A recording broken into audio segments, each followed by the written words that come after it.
पिता का साया खोया पर चाचा का साथ मिला और इसके बाद अखिलेश इज बैक। नमस्कार, आप देख रहे हैं हमारा खास कार्यक्रम 22 की जुबानी, छोटे नेताजी की कहानी, और मैं हूं आपके साथ शुभम त्रिपाठी। साल 2022 हर किसी के लिए कुछ ना कुछ सबक देकर गया। समाजवादी पार्टी के लिए तो यह साल कभी खुशी कभी गम वाला रहा। समाजवाद का शेर हमेशा के लिए अलविदा कह गया। तो विधानसभा चुनाव में मिली हार ने दोहरा आघात भी किया, लेकिन इसके बाद साल का अंत आते आते अखिलेश यादव और समाजवादी पार्टी को वो संजीवनी मिल गई जिससे वो एक बार फिर से सियासत में हुंकार भर रहे हैं।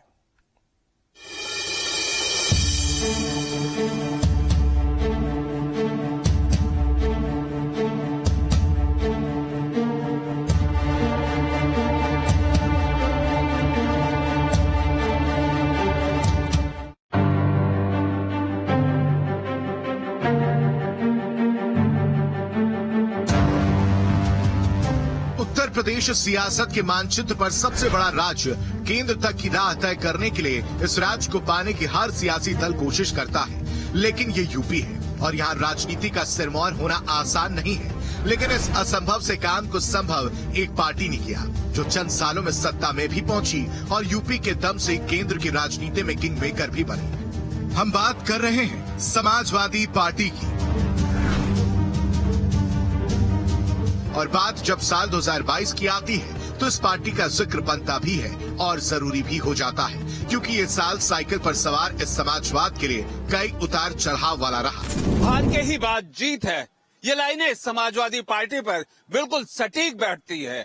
साल की शुरुआत समाजवादी पार्टी को कुछ झटकों के साथ शुरू हुई थी, तो जाते जाते ये साल समाजवादी पार्टी की झोली में कुछ जीत देके जा रहा है और कुछ रिश्तों की मिठास। 365 दिन जीत और हार का कॉकटेल, तो ये साल समाजवादियों को कई सबक भी देकर गया। एक आंकड़े को आपको दिखाते हैं। साल 2002 विधानसभा चुनाव में समाजवादी पार्टी को सबसे ज्यादा सीट मिली। साल 2012 में एसपी ने यूपी में सरकार बनाई थी।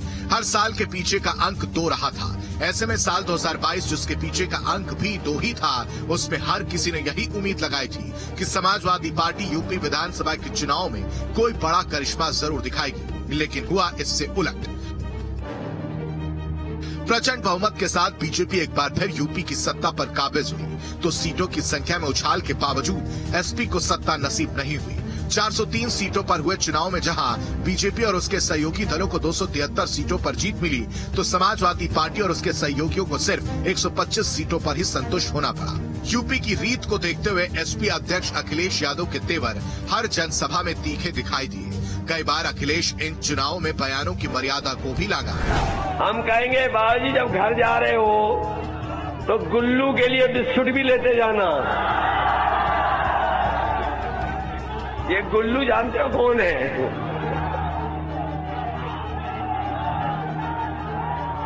बाबा जी का एक प्रिय जानवर वो भी है। लेकिन 37 साल बाद वो करिश्मा हुआ जिसने अखिलेश को भी सोच में डाल दिया कि चूक हुई तो हुई कहाँ।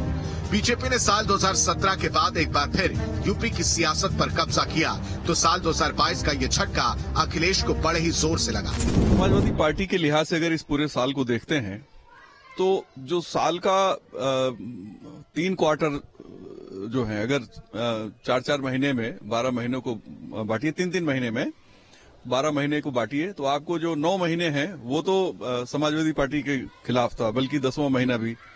लेकिन जब मैनपुरी का उत्तरार्ध में मैनपुरी का चुनाव होता है और उसका तो चीजें पलटती है। Azamgarh, Akhilesh out, BJP in. हालांकि अभी एक और झटका अखिलेश के रास्ते में आना बाकी था। विधानसभा चुनाव में हार, तो एक और हार अखिलेश और समाजवादी पार्टी के इंतजार में थी।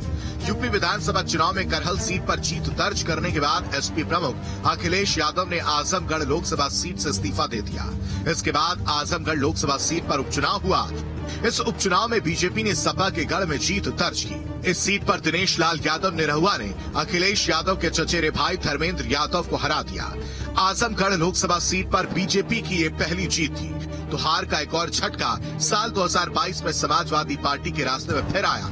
एक बार फिर पारी समाजवादी पार्टी के एक और गढ़ की थी। आजम खां का अभेद किला ध्वस्त।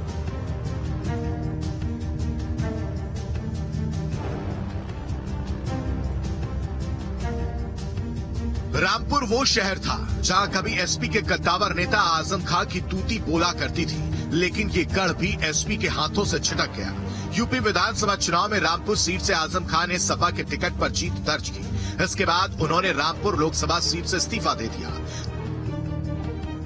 लोकसभा सीट से आजम के इस्तीफे के बाद रामपुर में उपचुनाव हुए, जिसमें बीजेपी के घनश्याम लोधी ने आजम खां के करीबी आसिम राजा को इस चुनाव में हरा दिया। इसके बाद नवंबर में हेट स्पीच केस में सजा होने के बाद आजम खां की सदस्यता चली गई। तब रामपुर विधानसभा सीट पर उपचुनाव हुआ और इस बार भी बीजेपी ने जीत दर्ज की।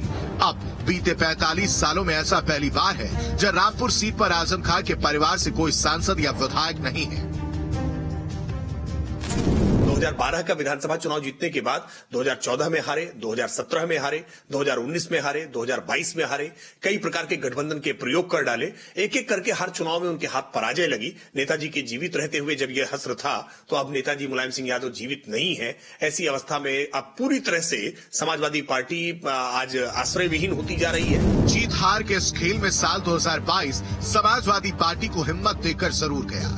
साल के आखिरी में यूपी में हुए एक और उपचुनाव में समाजवादी पार्टी ने नेताजी की सीट पर अपनी दावेदारी बरकरार रखी।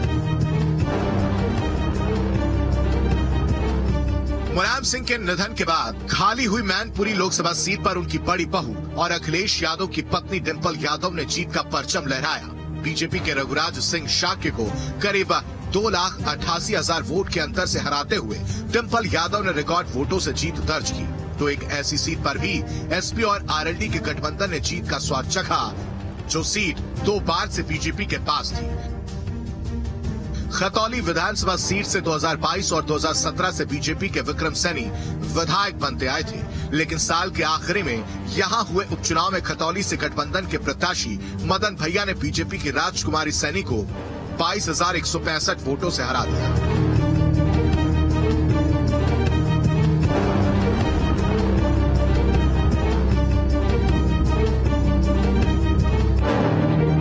और 22 जाते जाते समाजवादी पार्टी को मैनपुरी मॉडल दे गया, परिवार की एकता दे गया। मुलायम सिंह की जो सीट थी उस पे उनको जीत मिली। ठीक है, इस साल मुलायम सिंह जी नहीं रहे, उनका निधन एक बहुत बड़ी क्षति थी, न सिर्फ समाजवादी पार्टी के लिए बल्कि यूपी और देश की समाजवादी राजनीति के लिए। लेकिन ये जो मैनपुरी की जीत के साथ खतौली की जीत मिली, इसने समाजवादी पार्टी और ऑपोजिशन को ऑक्सीजन दे दिया। तो इस लिहाज से कहा जाए कि शुरू के महीनों में, खासतौर पर जब मार्च में रिजल्ट आया, भाजपा के फेवर में बहुत थंपिंग मेजॉरिटी आ गई, काफी चीजें बीजेपी के फेवर में रही, सपा को रणनीतिक सफलता नहीं मिली।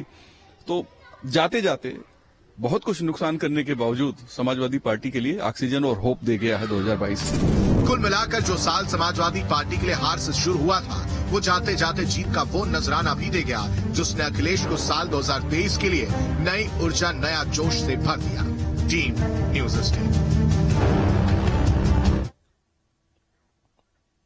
वो सियासत के पहलवान भी कहलाए तो यूपी की राजनीति के सिंह भी थे। साल 2022 में देश ने एक ऐसे नेता को खोया जो अपने फैसलों के लिए जाना जाता था। मुलायम सिंह यादव या नेताजी, कद इतना बड़ा कि कोई भी कद्दावर उनके सामने छोटा दिखे तो सियासत ऐसी कि कोई भी नतमस्तक हो जाए। समाजवादी पार्टी आज बिना मुलायम के आगे बढ़ रही है, लेकिन जिस तरह से छोटे नेताजी इस पार्टी को चला रहे हैं, उसमें अब नेताजी का अक्ष साफ दिखाई देता है।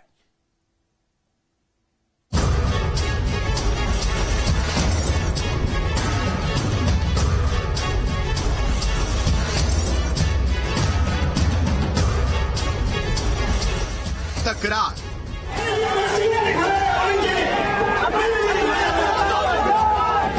प्यार, समाजवादियों की हमारी बहू है और चुनाव में मैदान में,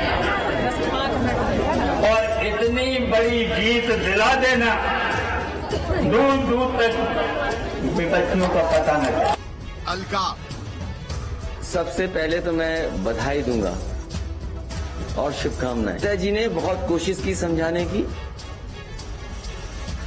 नेताजी ने बहुत कोशिश की समझाने की। हार,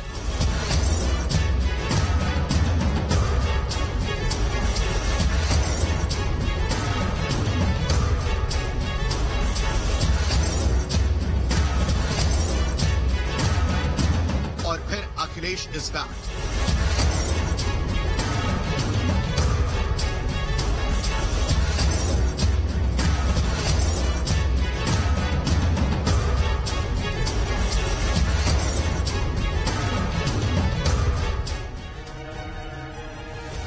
साल 2022 की इन तस्वीरों ने समाजवादी पार्टी को कभी झटका दिया तो कभी जादू की झप्पी।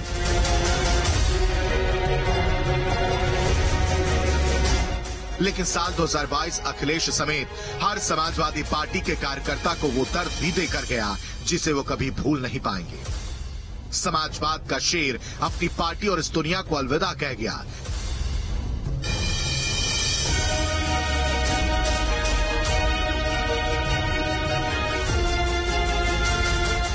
4 अक्टूबर 1992 ये वो साल था जब यूपी समेत देश में समाजवादियों का एक नया सूर्य उदय हो रहा था।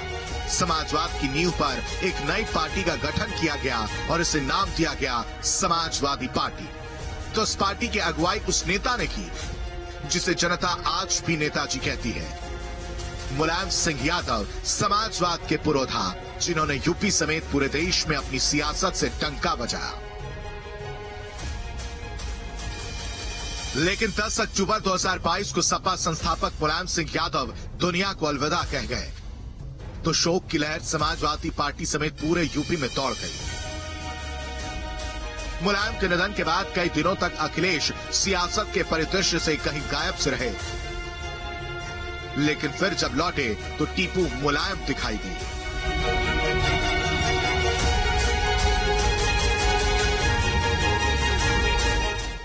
दुनिया उम्मीद पे कायम होती है। समाजवादी पार्टी को उम्मीद करना चाहिए, अखिलेश जी को उम्मीद करना चाहिए और सवाल तो हमेशा कायम रहते हैं क्योंकि कल क्या होगा कौन जानता है। क्योंकि किसी को ये थोड़ी पता था कि 2016 और 17 के दरमियान परिवार में इतना बड़ा झगड़ा होगा, चीजें इस तरह से बदल जाएंगी। फिर किसी को यह भी उम्मीद नहीं थी कि मुलायम सिंह के न रहने पे दोनों एक साथ आ जाएंगे। तो भविष्य में क्या होगा वो पता नहीं, लेकिन अभी जो है और जो आज से यहां से खड़े होकर दिखाई दे रहा है वो यही दिखाई दे रहा है कि एक होप दिखाई दे रही है समाजवादी पार्टी के लिए। यूपी समेत देश की राजनीति में मुलायम का क्या कद था ये हर कोई जानता है। छात्र राजनीति से सियासत में एंट्री, 28 साल की उम्र में विधायक, 3 बार यूपी के मुख्यमंत्री और केंद्र में रक्षा मंत्री। मुलायम राजनीति के वो पहलवान साबित हुए जिनके चरखा दांव का किसी भी पार्टी के पास कोई तोड़ नहीं था। मुलायम पहले ही अपनी विरासत अखिलेश को सौंप चुके थे, लेकिन पार्टी के लिए मुलायम का साया इतना बड़ा था कि इसकी भरपाई कोई नहीं कर पाएगा। समाजवादी पार्टी और खुद अखिलेश यादव के लिए साल 2022 का ये दूसरा बड़ा झटका था। पहला झटका ये साल अपने आरंभ में ही अखिलेश को दे चुका था, तो मुलायम सिंह यादव का निधन अखिलेश समेत समाजवादी पार्टी के लिए भी इस साल का सबसे बड़ा आघात था। नेताजी अब 2022 में हमारे साथ नहीं रहे। जब ये साल खत्म होने वाला था, अक्टूबर चल रहा था, तो नेताजी हम सबको छोड़ के चले गए। तो समाजवादी विचारधारा को आगे बढ़ाने के लिए नेताजी ने पूरी जिंदगी काम किया, गरीबों के लिए, किसानों के लिए, मजदूरों के लिए। और समाजवादी पार्टी आज जहां है, आज पूरे देश में जो समाजवादी पार्टी की पहचान है वो नेताजी ने दी थी। हमारा जो नुकसान हुआ है, समाजवादियों का नुकसान जो हुआ है, जो समाजवादी विचारधारा का नुकसान हुआ है, उसकी भरपाई तो हम नहीं कर सकते। मुलायम के निधन के बाद साइकिल का सफर कुछ दिनों तक थमा जरूर, लेकिन फिर सियासत की रोड पर साइकिल ने वो रफ्तार पकड़ी कि एक बार फिर समाजवादी पार्टी पूरे जोश में दिखी। मैनपुरी में मुलायम की सीट पर डिंपल यादव की बड़ी जीत के बाद एक ऐसी तस्वीर समाजवादी खेमे से सामने आई जिसने मुलायम परिवार में ऑल इज वेल की मुहर भी लगाई। Team news state. साल 2022 की शुरुआत रिश्तों से मिले झटकों के साथ हुई। हालांकि समाजवादी पार्टी का year and all is well के साथ हुआ। अपर्णा यादव ने बीजेपी का दामन थामा तो शिवपाल और अखिलेश के बीच मधुर हुए संबंध ने समाजवादी पार्टी को जरूर जोश से भर दिया है।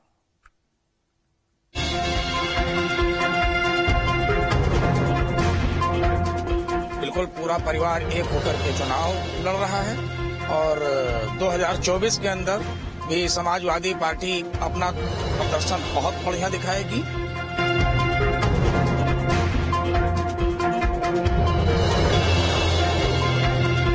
जनता समाजवादी फेवर में मतदान करेगी और ज्यादा से ज्यादा सीट 2024 में जीतने का काम करेंगे।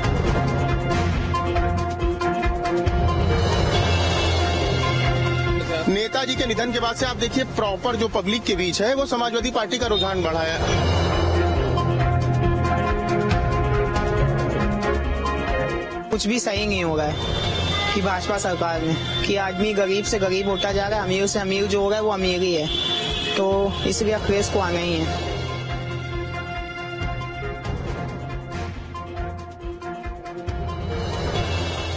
लाल टोपी, साइकिल निशानी और एक बड़ा जनाधार। समाजवादी पार्टी इस वक्त यूपी की दूसरी सबसे बड़ी पार्टी है, तो साल 2022 में इस पार्टी और इस पार्टी के कर्ता धर्ता कहे जाने वाले अखिलेश यादव को कई झटकों से गुजरना पड़ा था।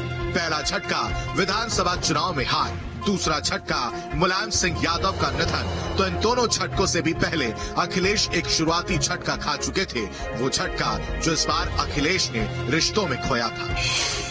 बीजेपी की हुई छोटी बहू अपर्णा यादव, मुलायम सिंह यादव के छोटे बेटे प्रतीक यादव की पत्नी और राजनीति में एक सक्रिय खिलाड़ी। हालांकि समाजवादी पार्टी में रहते हुए अपर्णा को वो कद नहीं मिला जो अखिलेश यादव की पत्नी डिंपल यादव को मिला, बल्कि समाजवादी पार्टी में अपर्णा हमेशा से हाशिए पर रही। ऐसे में 2022 विधानसभा चुनाव से पहले अपर्णा ने बीजेपी का दामन थाम लिया। समाजवादी पार्टी में रहते हुए भी अपर्णा अमूमन प्रधानमंत्री मोदी की तारीफ में कसीदे पढ़ती नजर आई। तो बीजेपी ज्वाइन करने के बाद अपर्णा ने अपने इस फैसले को राष्ट्र धर्म बताया। अपर्णा का बीजेपी में जाना अखिलेश के लिए किसी बड़े झटके से कम नहीं था, क्योंकि सामने वो चुनाव थे जिसे अखिलेश हर हाल में जीतना चाहते थे। तो अपर्णा यादव का यूं जाना अखिलेश को जवाब देते नहीं बना। सबसे पहले तो मैं बधाई दूंगा और शुभकामनाएं, और साथ ही साथ हमें खुशी इस बात की है कि समाजवादी विचारधारा का विस्तार हो रहा है। समाजवादी विचारधारा का विस्तार जो हो रहा है, मुझे उम्मीद है कि हमारी विचारधारा वहां भी पहुंच करके और संविधान और लोकतंत्र को बचाने का काम होगा। देखिए, अपर्णा तो मुलायम सिंह के परिवार का हिस्सा है, लेकिन अखिलेश के परिवार का हिस्सा नहीं है, और एक तरीके से परिवार से वो अलग है। और लंबे समय से ऐसा है कि वो अपने परिवार के साथ सेपरेट हैं। उनका और अखिलेश के परिवार से कोई मतलब नहीं है। शिवपाल जी के परिवार के साथ रिश्ते का नाता है, तो अब उस हिसाब से उसको देखा ही नहीं जा सकता। पार्टी भी बदल ली उन्होंने, पार्टी भी मतलब जो परिवार की पार्टी थी उससे भी अपने को अलग करके उन्होंने भारतीय जनता पार्टी का रुख कर लिया। तो उसका कोई इम्पैक्ट, अपर्णा का कोई इम्पैक्ट सिवाय इसके कि मुलायम सिंह के छोटे बेटे की वो पुत्रवधू है, कोई इम्पैक्ट नहीं आएगा। तो चाचा शिवपाल से अखिलेश की तकरार किसी से नहीं छिपी थी। हालांकि मैनपुरी चुनावों ने रिश्तों में जमी बर्फ को हटाने का काम किया। आज अखिलेश अपने चाचा शिवपाल को वो मान और वो सम्मान दे रहे हैं जिसके वो बहुत पहले से हकदार थे। शिवपाल ने भतीजे के सम्मान को पूरा मान दिया, तो उन्होंने अखिलेश को नया नाम छोटे नेताजी तक का दे डाला। तो हम अखिलेश से यही कहेंगे, नेताजी से तो नेताजी कहते ही थे, हम चाहते हैं अखिलेश यादव तुमसे छोटे नेताजी, यहाँ की जनता, पूरे उत्तर प्रदेश की जनता और पूरे हिंदुस्तान की जनता छोटे नेताजी के नाम से पुकारे। तो एक वक्त वो भी था जब अखिलेश ने शिवपाल को किसी और पार्टी में जाने तक की नसीहत तक दे दी थी। समाजवादी पार्टी की ओर से खुला पत्र शिवपाल को भेजा गया जिसमें लिखा था कि माननीय शिवपाल जी, अगर आपको लगता है कि आपको कहीं और ज्यादा सम्मान मिलेगा तो आप जाने के लिए स्वतंत्र हैं। मुलायम सिंह यादव की एक ख्वाहिश थी कि पूरा यादव परिवार मिलकर रहे। अपर्णा से अभी भी दूरियां हैं, लेकिन अखिलेश और शिवपाल अब एक होकर मुलायम के सपने को जरूर सच कर रहे हैं। शिवपाल एक अनुभवी नेता हैं, उनको समाजवादी पार्टी के हर जिले में कार्यकर्ताओं और समझदार कार्यकर्ता, पदाधिकारी, अच्छे नेता, उनकी समझ है, जानकारी है। और शिवपाल जी में कई खूबियां हैं। अखिलेश जी को ऐसे नेता की जरूरत थी जिसपे वो आंख मूंद के भरोसा कर सके। अगर वो शिवपाल जी पे आंख मूंद के भरोसा कर पाएंगे तो निश्चित तौर पे समाजवादी पार्टी के लिए अच्छा होगा। साल 2022 में चाचा और भतीजे के बीच बढ़ता प्यार और सम्मान समाजवादी पार्टी को नए